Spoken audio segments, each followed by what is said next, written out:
ஜெர்மனிக்கு நீங்கள் ஸ்டூடெண்ட்டாக வந்திருக்கீங்க இல்லை வர போகிறீங்க அப்போனா முதல்ல இந்த டாக்குமெண்ட் தான் வாங்குவீங்க.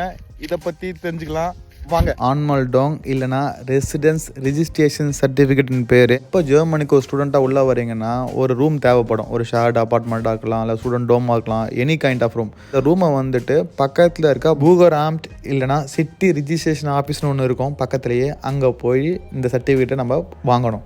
இதை 2 ஸ்டேஜாக பிரிச்சுக்கலாம். First stage document collection. அப்படின்னா ஆமல்டோங்களுடைய ரிஜிஸ்ட்ரேஷன் ஃபார்ம், ரெண்டல் அக்ரிமெண்ட், நம்மகிட்ட இருக்க வேலிட் பாஸ்போர்ட், இதை நம்ம கலெக்ஷன் பண்ணி வச்சுக்கணும். Number 2 appointments. இந்த ஊரில் எங்கே போனாலுமே அப்பாயின்மெண்ட் இல்லாமல் எந்த வேலையும் இங்கே நடக்காது. ஸோ முதல்ல நம்ம அப்பாயின்மெண்ட் வாங்கணும். அப்பாயின்மெண்ட் வாங்குறது 3 வகையாக நம்ம வாங்கலாம். வகை நம்பர் 1 ஆன்லைன் மூலமாக வாங்கலாம் அப்பாயின்மெண்ட்டு. அதுக்கான வெப்சைட் காமிக்கிறேன் பாருங்கள். இதில் விடிய கால் 8 மணிக்கு ஸ்லாட் ஓப்பன் ஆகும். கரெக்டாக போயிட்டு 8 மணிக்கு ஸ்லாட் ஓப்பன் ஆகும்போது அப்பாயின்மெண்ட்டு போட்டுருங்க. வகை நம்பர் 2